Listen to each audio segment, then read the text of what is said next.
So now that we have a basic particle system set up, let's look at the properties of it so we can understand what they do. First of all, we have a duration, and the duration just says how long the particles are going to be emitted for. So when you first start emitting particles, this will mean that in particular this particle system will run for 5 seconds. Now, the reason it continues to run even longer than 5 seconds is that I have looping set on.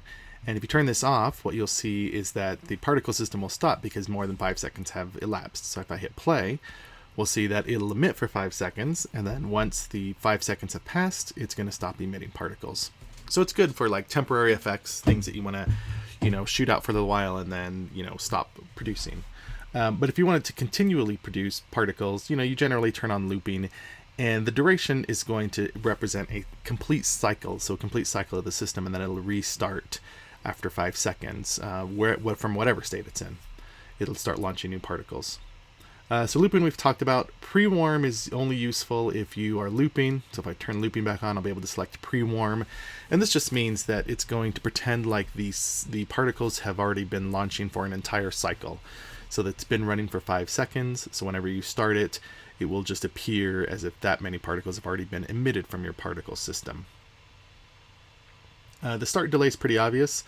When you tell the particle system to start, then this will be how long it delays for before it actually gets started. Of course, these are all measured in seconds. Then the start lifetime is, going to be basically the time that a particular particle is going to live for. So we can, let's go ahead and play our particle. I'm going to put it back on looping and hit play. And I will back up, and we can just see in the camera, how far our particles are shooting before they disappear. They last for 5 seconds from the launch here until they get to the end. So if you shorten this, to something like 1, for example, you'll see that they all disappear within a second, or 2. That'll give them 2 seconds. 3, they'll last for 3 seconds before they disappear.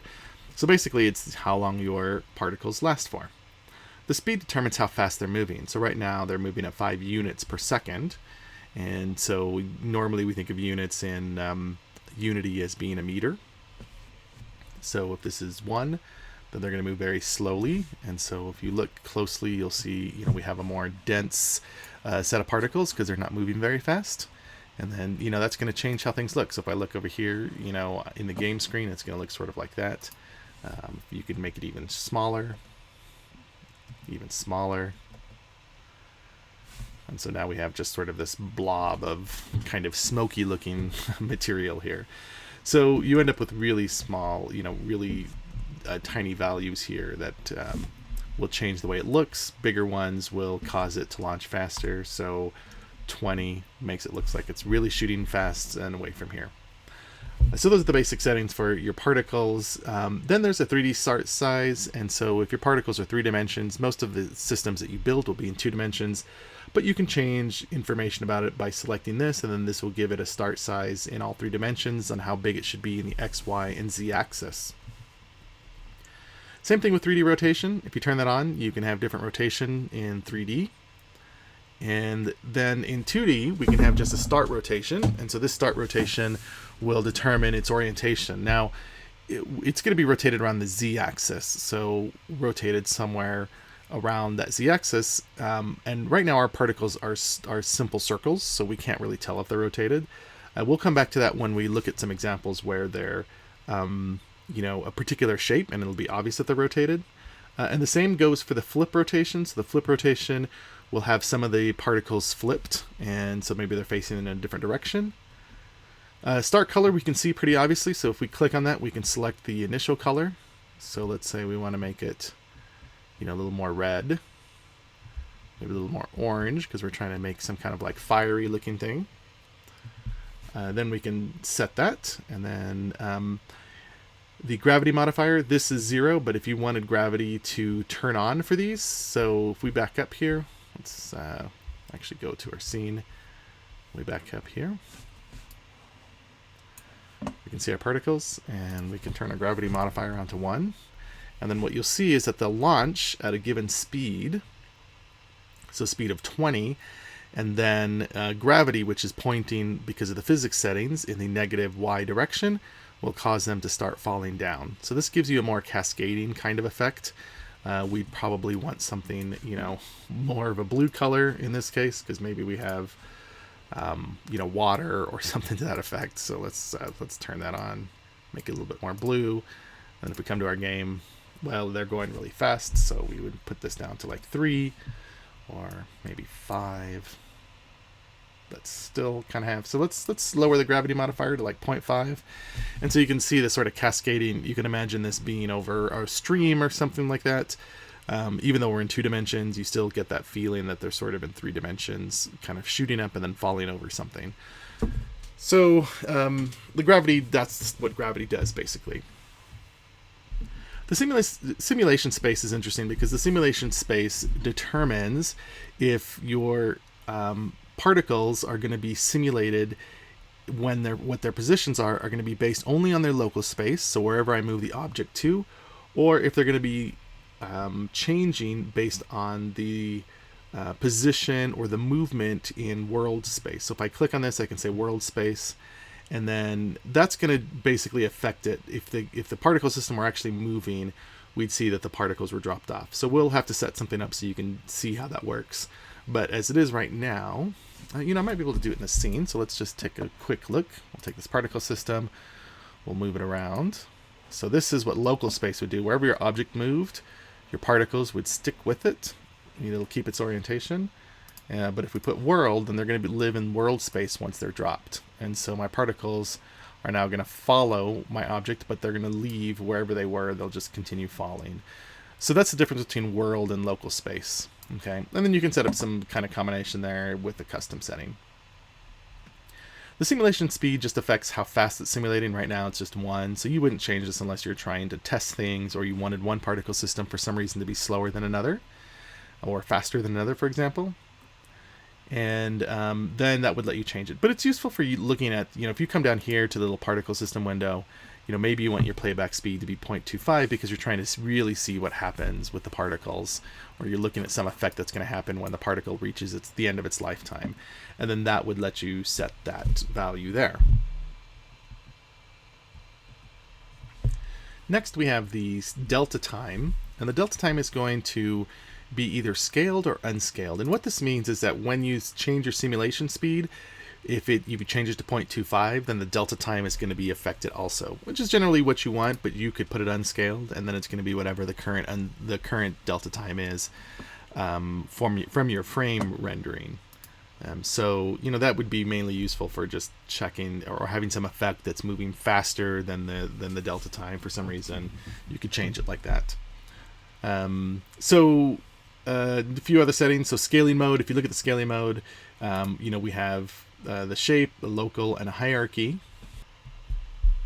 And that scaling mode is going to basically tell us, are the particles scaled based on where it sits in our scene hierarchy? So local just means, we're only going to use our local scaling. So if we scale our particle system up, if we change this transform up here, the scaling of it, well, our particles get bigger. If we switch it to hierarchy, then if our parent is scaled in some way, it's going to affect our scaling. So this might be useful if you're putting it on an object itself, and maybe some versions of that object are bigger or smaller, then maybe you want the particles to be bigger or smaller, and so you would change it to hierarchy. And then shape is going to, basically be an effect of just the shape node to know whether or not that's been scaled to affect the particles.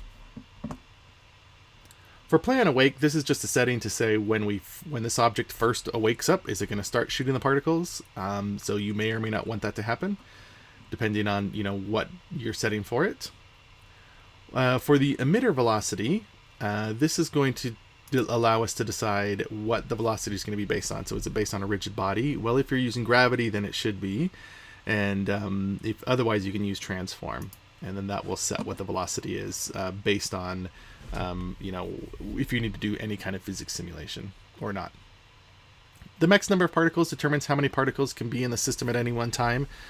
1,000 particles is a lot. You can increase this or decrease it depending on how many you want, and it'll just birth more. So, but it's also going to depend on a few other things like, what the start speed is, what their lifetime is. And so you might need to increase this if you have a longer lifetime for your particles so that more can be on screen at the same time.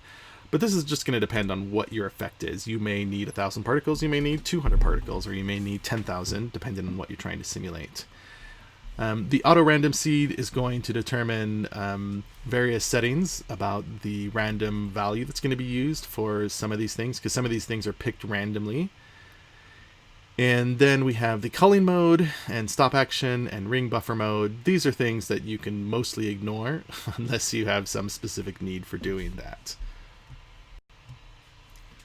But to be clear, what stop action is going to do is it's going to decide what happens when the particle system stops, right? So if I look here, I can just say disabled. So when the particle system is done, it can just disable the particle system. It can also just destroy it, so that would completely remove it. So maybe it's a temporary effect. Let's say you had, particles for thrust on a missile. Well, when the missile dies, you probably just want to destroy it. Of course, if you destroy the missile, the particle system is going to be destroyed too. But there might be some reason you want to get rid of it. And then a callback will allow you to call a function when the particle system has been stopped. The culling mode determines what happens when the particles fall off the screen. So automatic is just going to let it, figure out what to do, but it's going to make it look like it's running. So it's going to do like a big simulation step as soon as the particle system appears back on screen. So it looks like it was never paused. And then that's kind of what pause and catch up is like. Pause will mean once it's off screen, it's just going to be paused. And always simulate's going to always just simulate it, even if it's off screen. This might be useful if your particles are affecting something, so it needs to continue to cause that effect to happen. But otherwise, I would just leave it as automatic for most purposes. And then finally, ring buffer mode. This is set to disabled by default, which I think is interesting. But most particle systems, when they were first built, the whole idea was to have an array of how many particles you would possibly have. So you would have an array, for example, of 1,000 particles, because that's the max number of particles you can have. And then you can walk through that array really quickly because of CPU caching and things like that. You get really good performance out of it. So this ring buffer mode is basically going to walk through that array, and as old particles die, it just replaces that information in the array with new copies of the data that's needed to simulate that particular particle. And so, you could, in theory, get better performance by changing this. You can leave it as disabled because the particle systems and our CPUs are pretty advanced these days, performance-wise, so I really wouldn't worry about it that much. So those are the basic settings of the particle system and how you can set up some of their interesting values. One final thing to note is that all of these, you'll notice this little arrow, this upside down triangle, and if you click on it, you can change what it is. So start delay is set to a constant, or you can change it to a random between two constants. So the start delay, if I have a bunch of particles that are created, I could, for example, say the start delay could be between 0 and 2. And then particle systems that are created are going to get some random value that's between 0 and 2. And so that's what that value gives me. I'm going to leave it as a constant. The start lifetime, so this is how long the particles live, I could give it a curve. And if I give it a curve, I can then edit that curve. So you can see here, once I have that selected, it gives me a curve here. And then I can move this curve and decide what the different lifetimes are, and it's going to get values out of this curve to determine what they are. And so you can already see that it's affected the way it's changed. Some percentage of them are going to have a long lifetime, some are going to have a short lifetime, and it just depends on how I manipulate that curve. So this gives a smaller number with a small lifetime and a larger with a larger lifetime. So we can see the effects of that, but some of them are disappearing pretty quickly because of that. But you can also change that to random between the two constants, like we could with a start delay, or you could change it to random between two curves. So here you build two curves, and it's going to be a random value between those things. So you get a lot of customization that happens by changing exactly how this works, and it'll affect the way your particles emit. And really, particle systems are kind of an art, so it's a matter of looking at it and trying to figure out what looks good by setting different values. Same thing goes for speed. You can change it to any one of those things, and start size, you could change it to any one of those. And this is useful because then you get you get different size particles. So like between 0.25 and 5. So here we get some small particles and some big particles.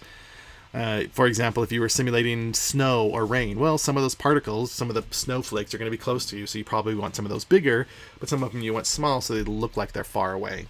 Even if this particle system is right on top of the camera, the perception is that the smaller ones will be farther away. But again, it depends on what kind of effect you're going for. So same thing with color. Like if we wanted to have a gradient between two colors, we could pick the two colors. So now you'll see that we'll get some random color between white and blue in our particles. And we could change that. So we could make it also, instead of green or something to that effect. And then we get between green and blue. And, with all of these values, we can set that. So maybe some particles behave differently. So they're going to, get a random constant between two curves. Like some aren't going to be affected by gravity. So they'll shoot continually up. So we can kind of see that, these going up. But some are going to be affected. So, you do have a lot of customization. And I really encourage you to play around with just these basic things before you start messing with the other ones. Because you can get a lot out of just the basic settings in your particle system. But in the next video, we'll go through these more complicated setups in the rest of the systems themselves.